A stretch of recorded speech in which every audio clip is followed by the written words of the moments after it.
नमस्कार मित्रों, आज मैं देश की चिकित्सा सेवा पर अपने विचार रखना चाहता हूँ। मेरे एक रिश्तेदार हैं जिनका छोटा बच्चा अस्पताल में पड़ा है।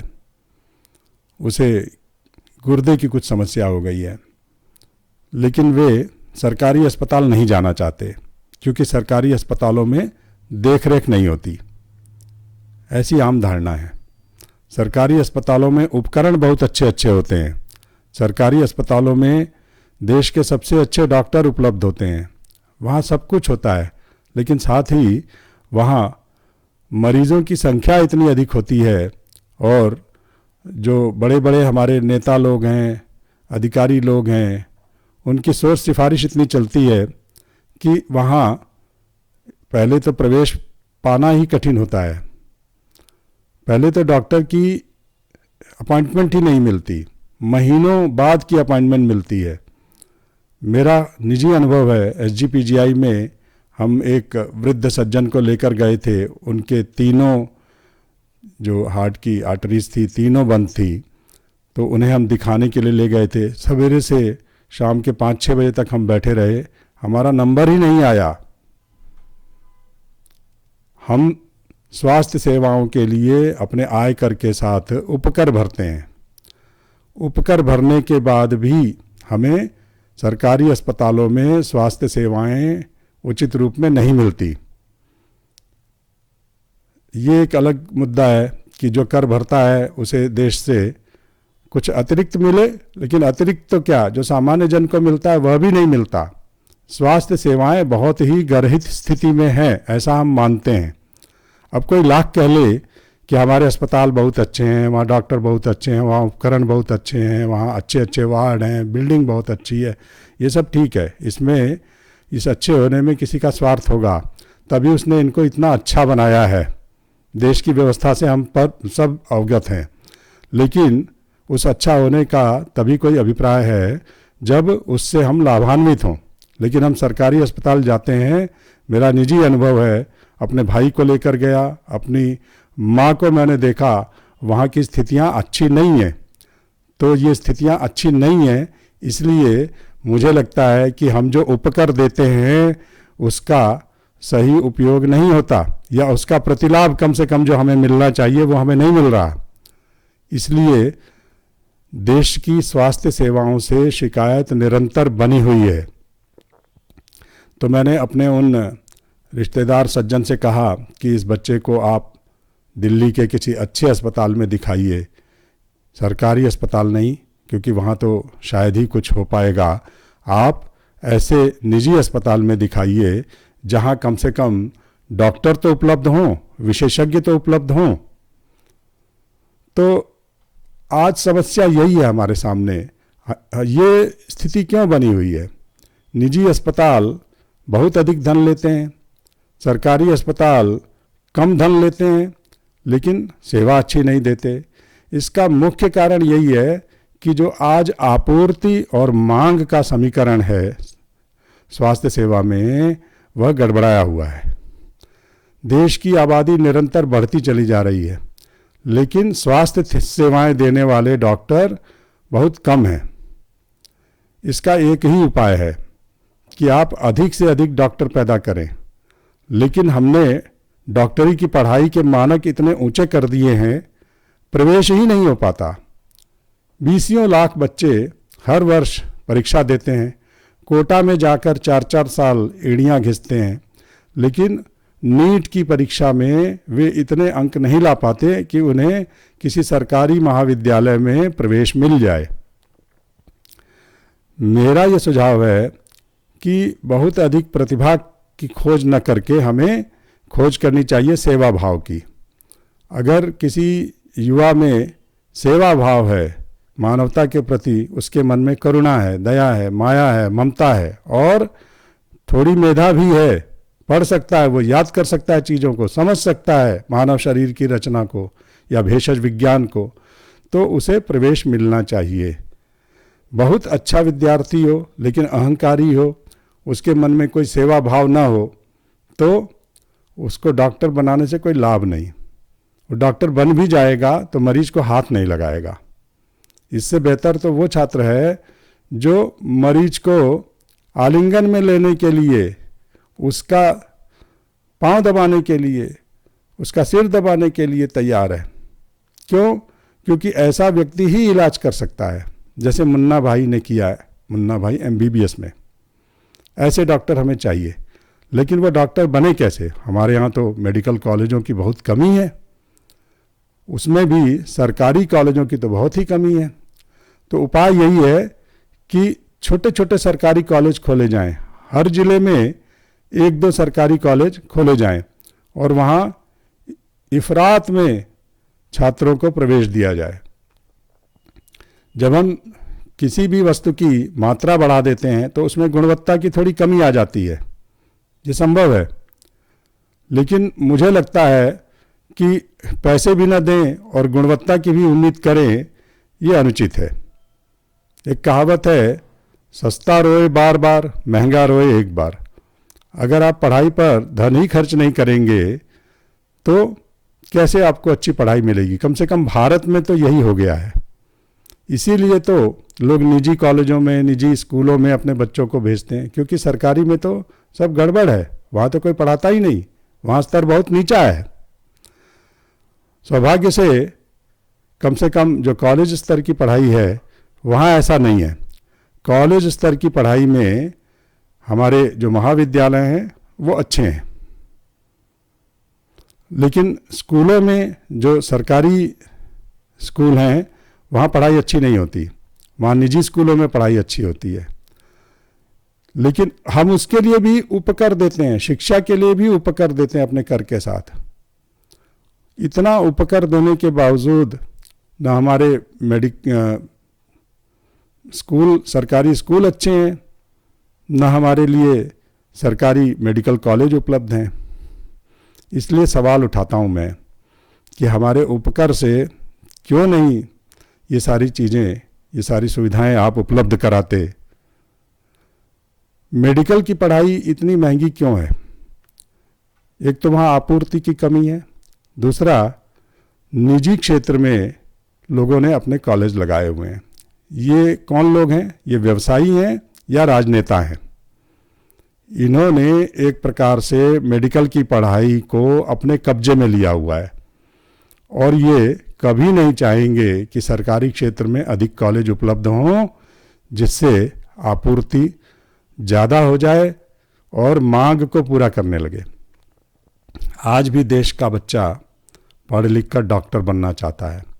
20 लाख बच्चे नीट की परीक्षा देते हैं। 4-4 साल ये बच्चे कोटा में जाकर कोचिंग करते हैं, लाखों रुपए वहाँ खर्च करते हैं। इसके बावजूद सरकारी कॉलेजों में सीटें कितनी हैं? केवल 50, 60, 70, हो सकता है 80 हज़ार, इससे अधिक सीटें नहीं हैं। तो इन जरा सी सीटों पर वे 20 लाख बच्चे कैसे अर्ह होंगे, कैसे क्वालिफाई करेंगे? इसलिए वे डॉक्टरी में प्रवेश ही नहीं ले पाते। तो कहाँ जाते हैं? अगर उनके माता पिता के पास पूंजी होती है या ज़मीन जायदाद होती है, गहने होते हैं, तो उस सब को बेचकर, उससे पूंजी जुटाकर वे लोग बच्चों को पढ़ाई कराते हैं मेडिकल की। और केवल MBBS से कुछ नहीं होता, उसके बाद आपको MD भी करना है। हम जब छोटे थे तो MBBS डॉक्टर ही पर्याप्त होता था, लेकिन अब ऐसे लगता है कि MBBS को कुछ आता ही नहीं है।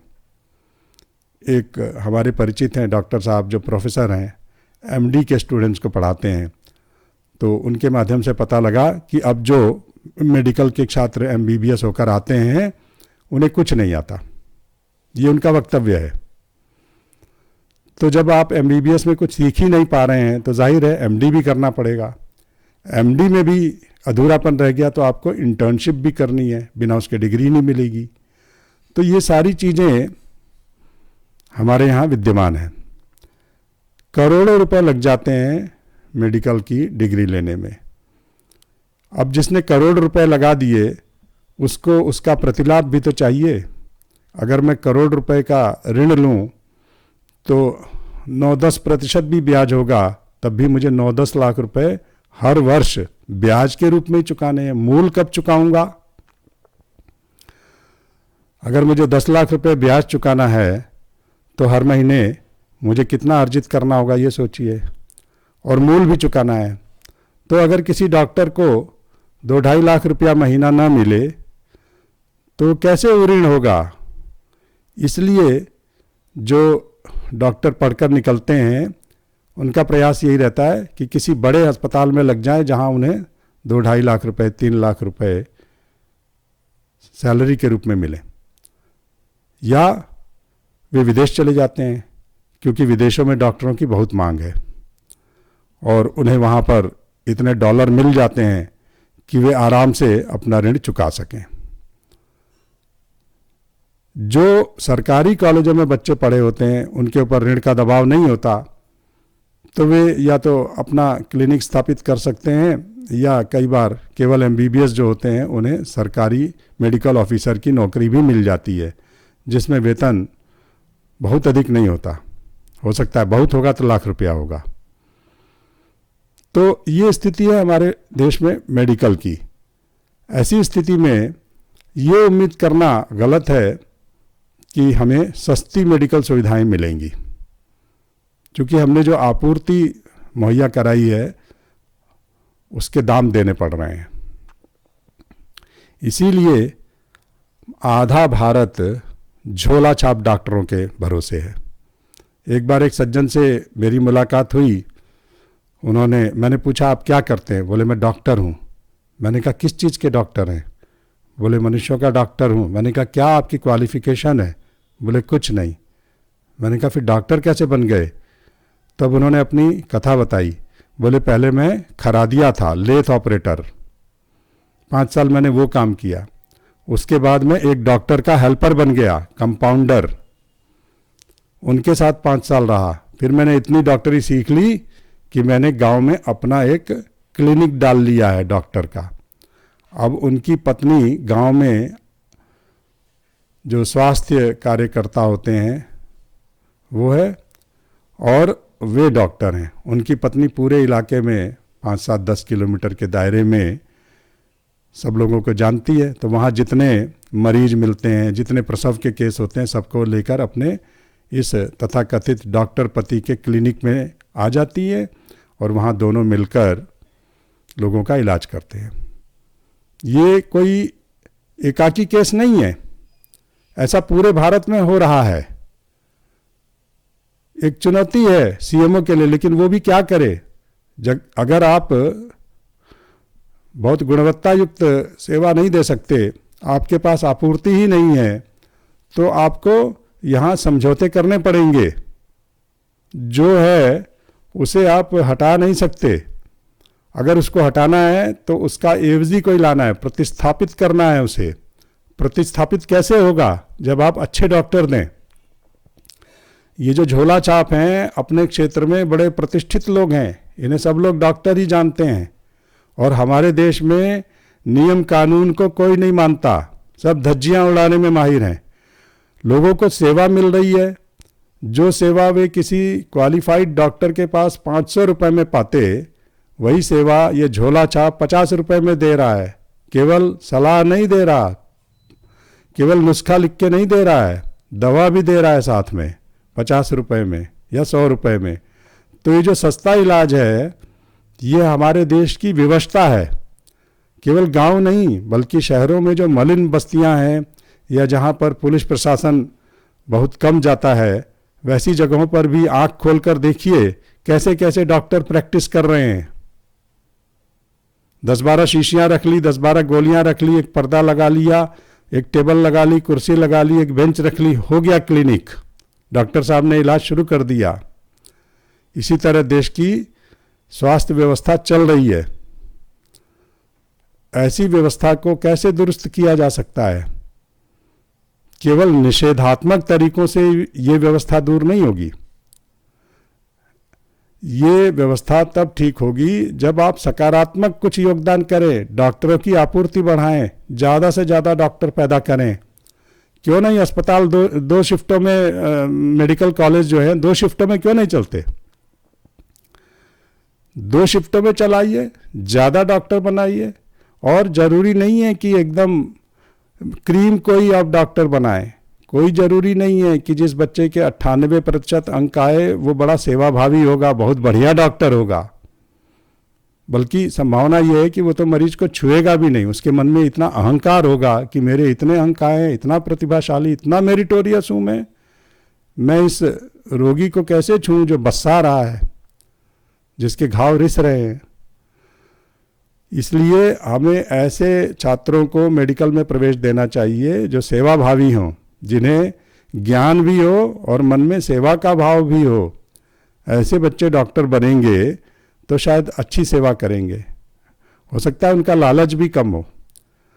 अब बात लालच की आई है तो जो कॉरपोरेट हॉस्पिटल्स हैं उनकी भी बात कर ली जाए। वहाँ अरबों रुपए उन्होंने लगाए हैं, भवन खड़े किए हैं, तो वो भवन बिना पैसे के तो बना नहीं है, पूंजी कहीं से उधार ली है तो भवन बना है।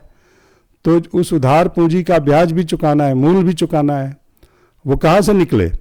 इसलिए सुनने में आता है कि जो उनके पैथोलॉजी वाले डॉक्टर होते हैं, जो जांच वाले डॉक्टर होते हैं, उनको उन्होंने निर्देश दे रखे हैं कि कोई भी आए ऐसी रोग बताओ कि भर्ती करे। बिना भर्ती पैसे नहीं बनेंगे। उनके पास कमरे हैं, 5 स्टार होटलों जैसे कमरे हैं, उसमें तमाम उपकरण लगे हुए हैं, करोड़ों रुपए का तामझाम है उसमें। तो उसकी वसूली कैसे होगी जब उसमें आकर कोई रहेगा, पैसे देकर जाएगा। तो पैसे देकर कौन जाएगा? जिसको रोग होगा। तो रोग हो या ना हो, ऐसा लोग कहते हैं कि ये जो पैथोलॉजिस्ट हैं जो वहाँ पर विभिन्न प्रकार के परीक्षण करते हैं, बीमारी का पता लगाते हैं, वे बीमारी न होने पर भी मरीजों में या जो उनके यहाँ व्यक्ति जाता है जांच कराने, उसमें बीमारी बता देते हैं और उसे भर्ती कर लिया जाता है और लाखों रुपए चूसने के बाद उसे छोड़ा जाता है। उस लाखों रुपए से अस्पतालों के जो कर्ज हैं वो चुकाए जाते होंगे, उनकी व्यवस्थाओं पर खर्च होता होगा और डॉक्टरों को 3-3, 4-4, कहीं-कहीं 5-5 लाख रुपए वेतन दिया जाता है। तो ये जो पूरा समीकरण है ये अर्थ का है, ये केवल स्वास्थ्य सेवा का समीकरण नहीं है। इस चीज़ को अगर हम समझें तो एक ही निष्कर्ष निकलता है कि आपूर्ति बढ़ा दो। हो सकता है आपूर्ति बढ़ाने की वजह से गुणवत्ता कम हो। अब हर जिले में मेडिकल कॉलेज खोलेंगे तो भवन तो सरकार बनवा देगी, लेकिन फैकल्टी चाहिए, पढ़ाने वाले चाहिए। तो ये भी हो सकता है कि जो स्थापित कॉलेज हैं उन्हीं में 2 शिफ्ट पढ़ाया जाए और जहाँ पर कमी होती है, जहाँ पर आवश्यकता होती है सेवा देने की, वहाँ विलासिता के लिए कोई स्थान नहीं है। अब जैसे जुडिशरी में लोग कहते हैं कि छुट्टियाँ क्यों लेते हैं जज, महीने महीने बंद हो जाते हैं न्यायालय, उस पर किसी और दिन बोलूँगा। आज मैं मेडिकल की बात कर रहा हूँ। तो अगर आपको पैसा मिल रहा है, मरीज आपके पास आ रहा है, तो आप थोड़ा ज़्यादा काम करिए। अगर आपके पास छात्र आ रहे हैं, सरकार प्रोफेसर हैं आप, सरकार आपको वेतन दे रही है, तो आप थोड़ा ज़्यादा काम करिए। ऐसा तो नहीं है कि जिस दिन आप डॉक्टर बने थे उसी दिन आपको पता लगा कि यहाँ बहुत ज़्यादा काम है। ये तो सभी जानते हैं कि मरीज़ कभी भी आ सकता है। तो मरीज़ कभी भी आ सकता है तो आपको भी कभी भी वहाँ उपलब्ध होना पड़ेगा। ये सारी चीज़ें मेडिकल सेवा से जुड़ी हुई हैं। मैं समझता हूँ कि मैंने अपना कथन इसमें पूरा किया। और भी बहुत सी बातें हैं जिन पर मैं आपसे चर्चा करूँगा। धन्यवाद।